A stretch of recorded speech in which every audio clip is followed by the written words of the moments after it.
పేదరికం ఛాయల్లో ఆమె 8వ తరగతికే చదువు మానేయాల్సి వచ్చింది. కానీ తర్వాత కాలంలో హార్వర్డ్ విశ్వవిద్యాలయం తనని ముఖ్య అతిథిగా ఆహ్వానించింది. తమ విద్యార్థులకు స్ఫూర్తి పాఠం బోధించాలని కోరింది. ఆ విజేత రాజస్థానీ వనిత రుమాదేవి. బార్మర్ జిల్లా రావత్సర్ గ్రామంలో దారిద్ర్యం నీడన పెరిగిన ఆమె స్వయం కృషితో సంపన్నురాలిగా ఎదిగారు. రాజస్థానీ వస్త్రాలు, హస్తకళా వస్తు తయారీని నేర్పి వేలాది జీవితాలకు వెలుగయ్యారు. ఒకనాడు మంచినీటికి ఎడారుల్లో నడిచిన ఆమె అనంతర కాలంలో అంతర్జాతీయ ఫ్యాషన్ వేదికలపై నడిచారు. జీవితం ఎడారిలా మారినప్పుడు ఆ జీవితాన్నే ఆమె ఓయాసిస్సుగా మార్చుకున్నారు. చిరుదీపం వెలిగించి వేల జీవితాలను వెలిగించారు. ఇది రాజస్థాన్ రాష్ట్రంలో హస్తకళలకు గుమ్మంలా, ఒంటెల సవారీకి దోవగా, ఎడారి పండుగలకు వేదికగా విలసిల్లే బార్మీర్ జిల్లా. ఇక్కడ రావత్సర్ అనే గ్రామంలో రుమాదేవి 1989లో మధ్యతరగతి పేద కుటుంబంలో జన్మించారు. పేదరికం విసిరిన సవాళ్లను జయించి తను సంపన్నురాలయ్యారు. వేలాది కుటుంబాలను సుసంపన్నం చేశారు. లక్షలాదిని ప్రభావితం చేశారు. దేశ విదేశాల్లో ప్రముఖ వ్యక్తిగా ఎదిగిన రుమాదేవి జీవన ప్రయాణం ఆసక్తిదాయకం. తనకు ఊహ తెలియనప్పుడే అమ్మ ఈ లోకం విడిచి వెళ్ళింది. ఆ గ్రామంలో మంచినీళ్లకు మైళ్లు నడవాలి, రహదారులు లేవు, బతుకు దారి లేదు.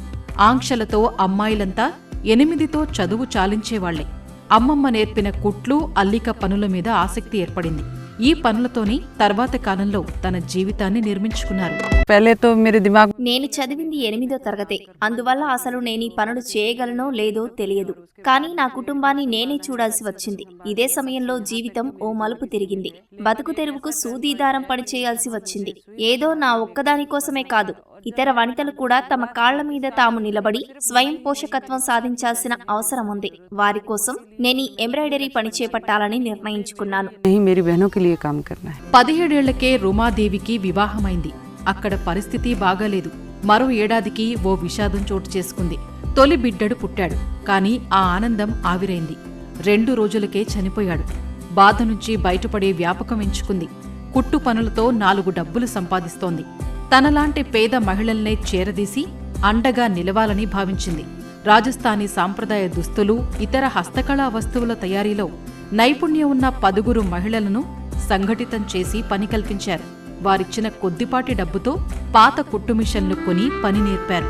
తొలుత చేతి సంచులు, దిండ్లు లాంటి చిన్న వినియోగ వస్తువుల్ని తయారు చేశారు.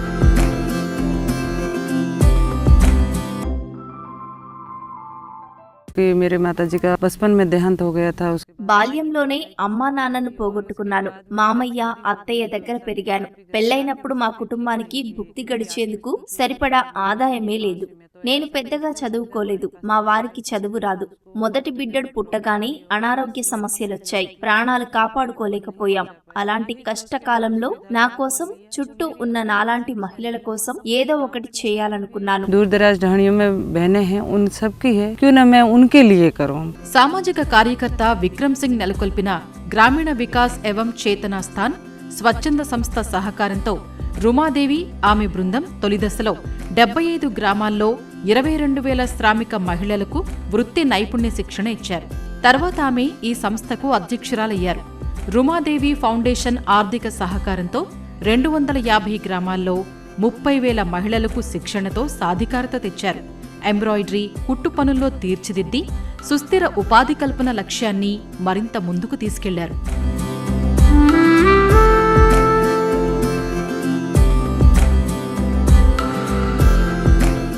ताऊजी हमेशा कहते थे बेटा पढ़ाई. మామయ్య నాకు చదువుకోవాలని చెబుతుండేవాడు. ఆయన నాకు స్ఫూర్తి. అయితే బడి చాలా దూరంలో ఉంది. అందువల్ల వెళ్ళలేదు. కానీ తనకు వచ్చిన విద్యలు, నేర్చిన నైపుణ్యాలన్నీ నాకు చెప్పాలని ప్రయత్నించేవారు. నేను అమ్మమ్మ పక్కనే కూర్చొని ఆమె చేసే కుట్టు పని చూసి నేర్చుకున్నాను. అయితే ఆ సూది నా చేతికి గుచ్చుకుంటుందేమోనని తను ఆందోళన చెందేది. కానీ తన నుంచి ఎంతో నేర్చుకున్నాను. చిన్నప్పటి నుంచి నేను స్వతంత్రంగా ఉండాలని కోరుకున్నాను. అందుకే ఏదో ఒక పని చేసేదాన్ని. రుమాదేవి రూపొందించే సంప్రదాయ కళాత్మక దుస్తులు, వస్తువులు కొందరు తెలిసిన వాళ్ల ద్వారా ప్రాచుర్యంలోకి వచ్చాయి. ఈ క్రమంలో 2012లో ప్రముఖ fashion designer Anita Dongre Lakme fashion week కు ఆహ్వానించారు. కానీ తొలినాళ్లలో తన మీద తనకు నమ్మకం లేక వాటికి దూరంగా ఉండేవారు. కానీ 2015లో తను అలాంటి ఆహ్వానాన్ని అంగీకరించి తన కళాత్మక వస్తువులు, వస్త్రాలను ప్రదర్శించారు. ఆమె కళా సృజనకు ఫ్యాషన్ ప్రపంచం సలాం చేసింది. రుమాదేవి పత్రికల ముఖ చిత్రాలపై మెరిశారు. ఫ్యాషన్ పరిశ్రమలో ప్రముఖ వ్యక్తిగా నిలిచారు. शुरुआत में तो मुझे बिल्कुल మొదట నాకు అసలు మార్కెట్ పరిస్థితులపై ఎంత మాత్రం అవగాహన లేదు. నేను అప్పట్లో చిన్న చేతి సంచులు తయారు చేశాను. తర్వాత మార్కెటింగ్ వ్యూహాలపై దృష్టి పెట్టాను. అప్పుడే నాకు కొందరు మిత్రులు గ్రామీణ వికాస్ ఏవం చేతన సంస్థాన్ ఒకటి ఉందని చెప్పారు. మేం కొందరం కలిసి వారి దగ్గరికి వెళ్తే వాళ్ళు ఆశ్చర్యపోయారు, ఆనందించారు. ఎందుకంటే వాళ్ళు కొంతకాలం నుంచి మహిళా వాలంటీర్ల కోసం అన్వేషిస్తున్నారట. అయితే మహిళలు ముందుకు రావటం అనేది అక్కడ చాలా అరుదు. మా వస్తువులను చూసి వాళ్ళు మరో మాట మాట్లాడలేదు. మా వస్తువులను మార్కెట్ కు పరిచయం చేశారు. పెద్ద నగరాల్లో ఎగ్జిబిషన్లు నిర్వహించారు. और ज्यादा बहनों को काम मिल सकता है. అలా అలా రుమాదేవి హస్తకళా నైపుణ్యాలు అంతర్జాతీయ సంస్థల దృష్టిని ఆకర్షించాయి. British patch work and quilting magazine Rumadevi కళాకృతుల్ని పరిచయం చేసింది. ఆమె తన బృందం తయారు చేసిన వస్తువులతో లండన్, సింగపూర్, జర్మనీ, కొలంబోలో ఎగ్జిబిషన్లు నిర్వహించారు. ఆమె కథనం, విజయాలు ప్రపంచమంతా పరిచయమయ్యాయి. ఫ్యాషన్ ప్రపంచం ప్రశంసలు పొందాయి. మన దేశంలో నారీశక్తి సమ్మాన్ సహా దేశ విదేశాల్లో పురస్కారాలు లభించాయి. రుమాదేవి సుప్రసిద్ధ వ్యక్తిగా మారిపోయారు.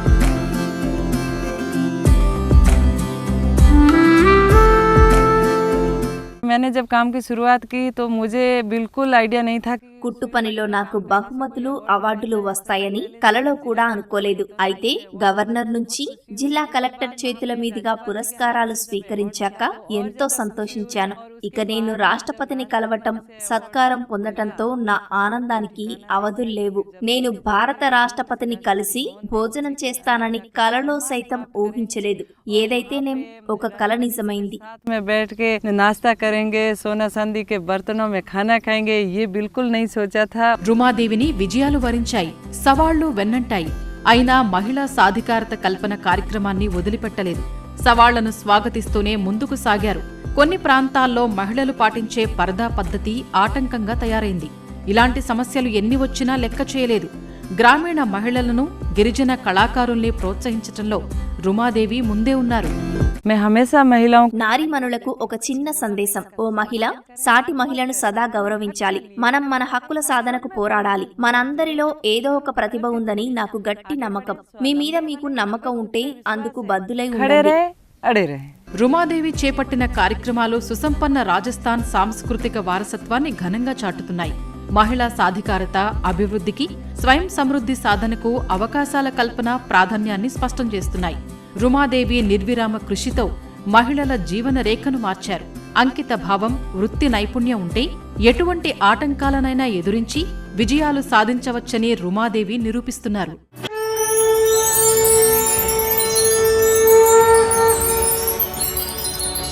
జై హో.